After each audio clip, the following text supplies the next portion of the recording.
नमो नमः। स्वागत है आपका आज की संस्कृत कक्षा में। आज हम जानेंगे त्वा, तुमुन और ल्यप प्रत्ययों के बारे में। तो आइए प्रारंभ करते हैं आज का विषय। सबसे पहले हम जानते हैं कि प्रत्यय किन्हें कहते हैं। वे शब्दांश जो शब्दों या धातुओं के अंत में जुड़कर नए शब्द का निर्माण करते हैं, वे प्रत्यय कहलाते हैं। अर्थात कोई भी शब्द का अंश जो किसी शब्द या धातु में जुड़कर एक नए शब्द का निर्माण करता है, उसे प्रत्यय कहते हैं। आइए उदाहरण देखते हैं। यहाँ पर पठ धातु है और त्वा प्रत्यय है। पठ धातु में त्वा प्रत्यय जुड़ने पर एक नया शब्द बना पठित्वा, जिसका अर्थ होता है पढ़कर। ऐसे ही दूसरा उदाहरण देख लेते हैं। दूसरा उदाहरण है पठ तुमुन। तो यहाँ पर पठ धातु है, तुमुन प्रत्यय है, तो दोनों को जोड़कर एक नया शब्द बना पठितुम, जिसका अर्थ होता है पढ़ने के लिए। एक और उदाहरण देखिए। आ उपसर्ग है, गम धातु है और ल्यप प्रत्यय है, तो इनसे नया शब्द बना आगम्य या आगत्य, जिसका अर्थ होता है आकर। तो यहाँ पर हमने जाना कि जब हम किसी धातु में कोई भी प्रत्यय जोड़ते हैं तो उससे एक नए शब्द का निर्माण होता है। तो अब हम जानते हैं कि कौन सा प्रत्यय किस अर्थ में प्रयोग होता है और उससे किस प्रकार के शब्दों का निर्माण होता है। तो हमारा पहला प्रत्यय है त्वा प्रत्यय। इस प्रत्यय का प्रयोग वाक्य में पूर्वकालिक क्रिया के साथ किया जाता है। अर्थात जिस वाक्य में दो क्रियाएं हो रही हों और जो क्रिया पहले हो गई है या हो रही है, उसे कहते हैं पूर्वकालिक क्रिया। उदाहरण के लिए जैसे बालक पुस्तक पढ़कर लिखता है, तो इस वाक्य में दो क्रियाएं हो रही हैं, एक तो पढ़कर और दूसरा लिखता है। तो पहली क्रिया कौन हुई? पढ़कर। तो यह प्रत्यय पूर्वकालिक क्रिया के साथ प्रयोग किया जाता है और धातु में जुड़ने के बाद त्वा प्रत्यय का केवल त्वा ही शेष रहता है और सामान्यतः धातु के अंतिम वर्ण में ह्रस्व ई की मात्रा लग जाती है। उदाहरण से समझते हैं। पठ धातु है और त्वा प्रत्यय है, तो जैसे ही यह प्रत्यय हमने इसमें जोड़ा तो हमने नियम में देखा था कि त्वा प्रत्यय का केवल त्वा शेष रहेगा और धातु का अंतिम अक्षर या वर्ण है पठ में जो ठ है, तो ठ में ह्रस्व ई की मात्रा लग जाएगी और शब्द बनेगा पठित्वा, तो जिसका हिंदी में अर्थ होगा पढ़कर। तो आप इस प्रकार भी इसे समझ सकते हैं कि जहाँ पर भी हिंदी में धातु के साथ कर कर जुड़ा हो, जैसे पढ़कर, लिखकर, आकर, जाकर, खाकर, तो इन सब में त्वा प्रत्यय ही जुड़ेगा और फिर एक नया शब्द बनेगा। तो यहाँ पर हमने त्वा प्रत्यय को जाना। अब हम अगला प्रत्यय देखते हैं, ल्यप प्रत्यय। ल्यप प्रत्यय, इस प्रत्यय का प्रयोग भी वाक्य में पूर्वकालिक क्रिया के साथ किया जाता है। अर्थात जिस अर्थ में त्वा प्रत्यय का प्रयोग होता है उसी अर्थ में इसका भी प्रयोग होता है, लेकिन धातु से पूर्व उपसर्ग होना आवश्यक है।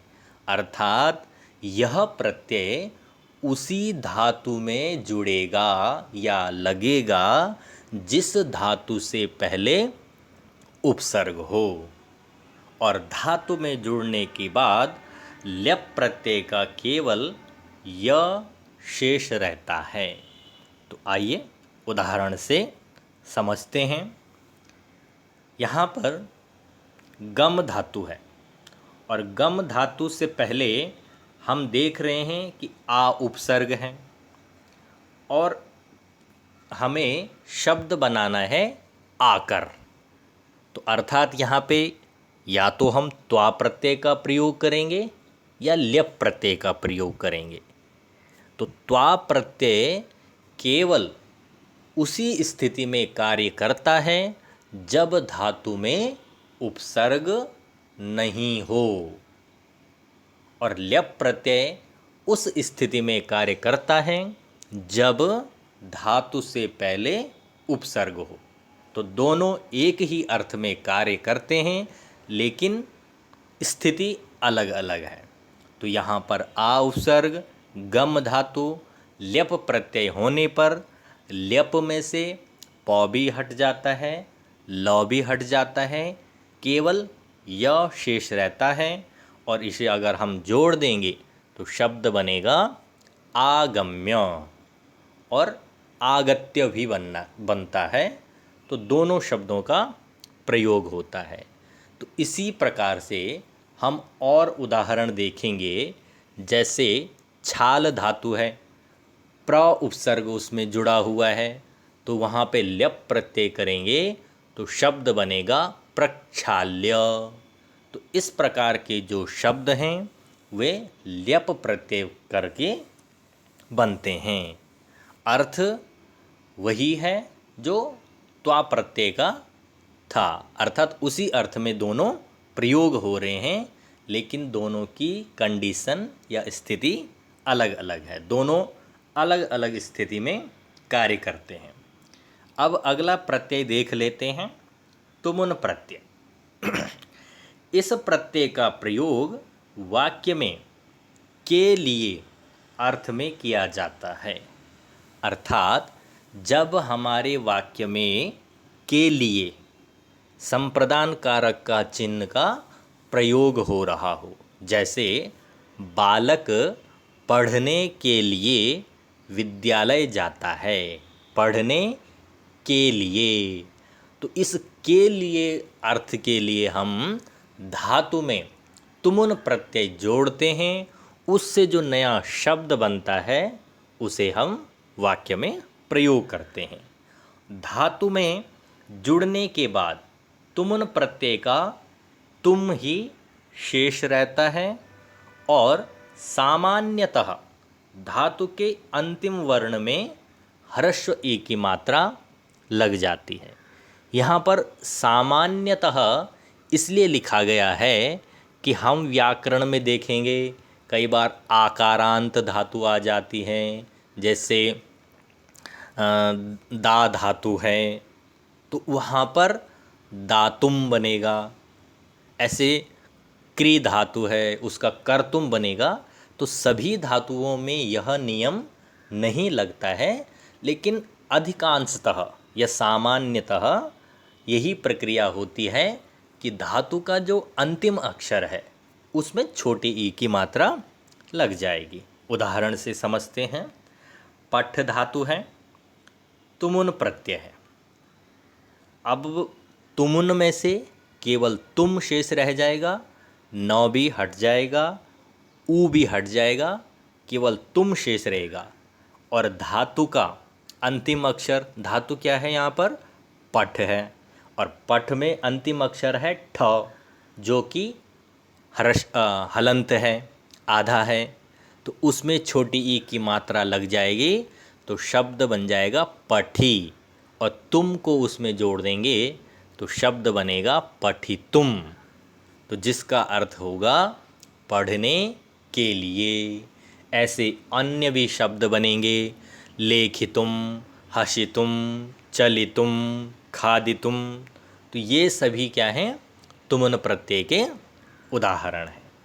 तो उम्मीद है आप तीनों प्रत्ययों का प्रयोग समझ गए होंगे। अब कुछ प्रत्यय युक्त शब्दों के यहाँ पर उदाहरण दिए गए हैं।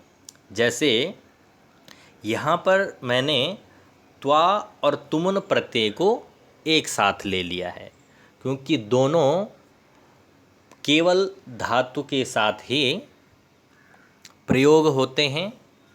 हालांकि तुमुन प्रत्यय का प्रयोग उपसर्ग के साथ भी हो जाता है। जैसे आगंतुम, तत् वहाँ हो जाएगा आ उपसर्ग गम धातु तुमुन प्रत्यय। चलिए अब देखते हैं, पठ धातु है। पठ धातु में जब हम त्वा प्रत्यय लगाएंगे तो शब्द बनेगा पठित्वा, और जब तुमुन प्रत्यय लगाएंगे तो शब्द बनेगा पठितुम। लिख धातु में त्वा प्रत्यय लगने पर लिखित्वा, तुमुन प्रत्यय लगने पर लेखितुम। चल धातु में त्वा प्रत्यय लगने पर चलित्वा, और तुमुन प्रत्यय लगने पर चलितुम। हस धातु में त्वा प्रत्यय लगेगा तो हसित्वा, और तुमुन प्रत्यय लगेगा तो हसितुम। या हम इसे ऐसे भी समझ सकते हैं, गम धातु में गत्वा, क्रीड में त्वा लगेगा तो क्रीडित्वा, धावित्वा, खादित्वा, दत्वा। अब यहाँ पे देखिए दा धातु है, तो यहाँ पर दत्वा रूप बन गया है। तो कुछ विशेष धातुएं हैं जिनमें अलग परिवर्तन होता है, इसे आपको अलग से ध्यान रखना होगा। लेकिन सामान्यतः हम देख रहे हैं पठित्वा, लिखित्वा, चलित्वा, हसित्वा, यही स्थिति रहती है। भू धातु का होता है भूत्वा। अब तुमुन प्रत्यय में देख लेते हैं। तुमुन प्रत्यय में है लेखितुम, चलितुम तक हम देख चुके हैं। चलितुम, हस में तुमुन प्रत्यय लगाएं, हसितुम, गंतुम, क्रीडितुम, धावितुम, खादितुम, दातुम, भवितुम। अच्छा, अब इसकी पहचान भी बहुत सरल है। आप देखिए, जिन जिन धातुओं के अंत में हमें ये देखिए त्वा त्वा त्वा दिख रहा है, तो अर्थात यहाँ पे त्वा प्रत्यय लगा हुआ है। और यहाँ अंत में देखिए तुमुन तुमुन, तुम दिख रहा है, तो इसका अर्थ क्या है, यहाँ पर तुमुन प्रत्यय का प्रयोग हुआ है। अब हम ल्यप प्रत्यय के उदाहरण देख लेते हैं। गम धातु है, तो यहाँ पर देखिए जितने भी शब्द हैं सब में आपको उपसर्ग मिलेगा, क्योंकि यह प्रत्यय जब धातु में उपसर्ग हो तभी यह कार्य करता है। और उपसर्ग आप जानते हैं ये वे शब्दांश हैं जो शब्द या धातु में पूर्व में जुड़ते हैं और प्रत्यय बाद में जुड़ते हैं। तो आ गम धातु है और ल्यप प्रत्यय करके शब्द बनेगा आगम्य या आगत्य।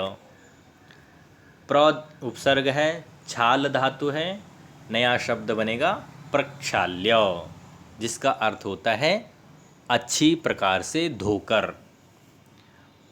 प्र उपसर्ग है, नम धातु है, शब्द बनेगा प्रणम्य। अब यहाँ पे न को न एक सूत्र के कारण हुआ है, जहाँ पर र, क्योंकि प्र में र है और उसके बाद न है, तो जिस भी शब्द में र या श हो और उसमें न आ जाए और वो अपदांत हो, यानी अंत में न हो, तो उसे ण हो जाता है। उत्थाय, तो उत उपसर्ग है, स्था धातु है, तो शब्द बनेगा उत्थाय। आ उपसर्ग, नी धातु, शब्द बना आनीय, यानी लाकर। परित्यज, परित्यज्य अर्थात त्याग कर। अधिगम, अधिगम्य अर्थात समझकर। सम उपसर्ग, पूज धातु, शब्द बना संपूज्य अर्थात अच्छी तरह से पूजा करके, सम्मान करके। आ उपसर्ग, दा धातु, ल्यप प्रत्यय, आदाय अर्थात लेकर। हस्ते जलम आदाय, हाथ में जल लेकर। वि लिख, ल्यप, विलिख्य अर्थात लिखकर। भवान कृपया विलिख्य ददातु, एकस्मिन् करगदे अर्थात आप एक कागज़ पर लिख कर दीजिए। तो ये कर अर्थ जहाँ पर आएगा वहाँ पे त्वा और ल्यप प्रत्यय होंगे, और हम भली भांति समझ चुके हैं कि त्वा प्रत्यय का प्रयोग कब होगा और ल्यप प्रत्यय का प्रयोग कब होगा।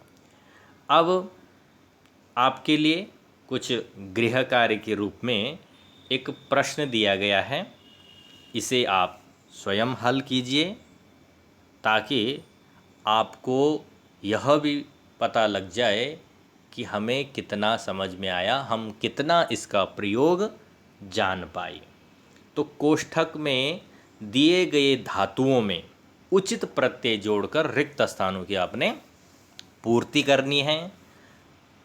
वाक्य है अहम पाठम, संकेत के लिए यहाँ पर धातु भी दिए गए हैं कि इस धातु का प्रयोग होगा, लेकिन प्रत्यय आपको खुद चयन करना पड़ेगा कि त्वा प्रत्यय लगना चाहिए या ल्यप या तुमुन। तो अब एक उदाहरण के लिए मैं आपको बता देता हूँ। जैसे अहम पाठम गृह कार्यम करो, इसका हिंदी में अर्थ कर लीजिए। अहम अर्थात मैं, पाठम यानी पाठ को, गृह कार्यम करोमि मैं पाठ को रिक्त स्थान गृह कार्यम करोमि। अब यहाँ पे हम ये सोच सकते हैं मैं पाठ को पढ़कर गृह कार्य करता हूँ, या मैं पाठ को पढ़ने के लिए गृह कार्य करता हूँ। दोनों अर्थ में इसका प्रयोग हो सकता है। त्वा प्रत्यय भी लग सकता है, तुमुन प्रत्यय भी लग सकता है, क्योंकि यदि हम वाक्य बनाएंगे कि मैं पाठ को पढ़कर गृह कार्य करता हूँ, तो उस स्थिति में यहाँ पर लग जाएगा त्वा प्रत्यय, क्योंकि पूर्वकालिक क्रिया के रूप में यह प्रयोग हो रहा है, कर अर्थ आ रहा है। और यदि मैं वाक्य बनाऊंगा कि मैं पाठ को पढ़ने के लिए गृह कार्य करता हूँ, तो यहाँ पे के लिए अर्थ में तुमुन प्रत्यय का प्रयोग हो जाएगा। तो शब्द बन जाएगा अहम पाठम पठितुम गृह कार्यम करोमि। तो दोनों अर्थ यहाँ पर सही हैं। त्वा प्रत्यय का भी सही रहेगा और तुमुन प्रत्यय भी सही रहेगा। एक और उदाहरण देख लेते हैं। बालकः हस्तम भोजनम करोति। अब वैसे तो कोष्ठक में जो उपसर्ग और धातु दिए हैं दोनों को देखकर ही अनुमान लग जा रहा है, क्योंकि धातु में पहले क्या है, उपसर्ग है। तो इसका अर्थ क्या है, यहाँ पर ल्यप प्रत्यय लगेगा। अब देखिए, बालक हाथ को रिक्त स्थान भोजन करता है। अब हाथ को धोकर ही भोजन करेगा, तो इसलिए प्रक्षाल्यप में शब्द बन जाएगा प्रक्षाल्य। हालांकि यहाँ पर तुमुन प्रत्यय का भी प्रयोग हो सकता है, लेकिन उसका यदि हम वाक्य में अर्थ लगाएंगे तो वो सही अर्थ नहीं बनेगा। जैसे बालकः हस्तं प्रक्षालयितुं भोजनम करोति। बालक हाथ धोने के लिए भोजन करता है, तो ये तो अर्थ का अनर्थ हो जाएगा। भोजन करने के लिए हाथ धोने पड़ेंगे ना, तो इसलिए हमें वाक्य का एक बार अर्थ भी समझना है कि हम जब प्रत्यय का प्रयोग कर रहे हैं उसका अर्थ सही आ रहा है या नहीं, अर्थ का अनर्थ तो नहीं हो रहा है। तो इस प्रकार से आपके लिए 8 और वाक्य हैं जो आपको गृह कार्य में करने हैं। तो उम्मीद है आपको प्रत्यय अवश्य समझ में आए होंगे। हम एक बार और समझ लेते हैं हल्का सा। त्वा प्रत्यय का प्रयोग पूर्वकालिक क्रिया के साथ होता है और इसमें से केवल त्वा शेष रहता है और सामान्यतः धातु में धातु के अंतिम अक्षर में छोटी ई की मात्रा लग जाती है, जैसे पठित्वा, लिखित्वा, हसित्वा, चलित्वा, खादित्वा। और तुमुन प्रत्यय में केवल तुम शेष रहता है और के लिए अर्थ में इसका प्रयोग होता है और धातु के अंत में जो अक्षर है सामान्यतः उसमें छोटी ई की मात्रा लग जाती है। पठितुम, लेखितुम, हसितुम, चलितुम इत्यादि इसके उदाहरण हैं। और ल्यप प्रत्यय जब धातु से पहले उपसर्ग हो और धातु पूर्वकालिक क्रिया का बोध करा रही हो तो उस समय ल्यप प्रत्यय का प्रयोग होगा और ल्यप में से केवल य शेष रहता है। शब्द बनेगा प्रक्षाल्य, उत्थाय, उपविश्य, प्रणम्य। तो इनकी पहचान करना भी बहुत सरल है। त्वा जहाँ पर दिखेगा त्वा प्रत्यय और तुम जहाँ पर दिखेगा वहाँ पे तुम प्रत्यय, और जहाँ पर हमें अंत में य दिखेगा प्रक्षाल्य, प्रणम्य, उत्थाय, आनीय, अर्थात यहाँ पर ल्यप प्रत्यय का प्रयोग हुआ है। तो उम्मीद है आप विषय को समझ गए होंगे। फिर मिलेंगे एक नए विषय के साथ। तब तक के लिए अपना बहुत बहुत ख्याल रखिए। धन्यवाद।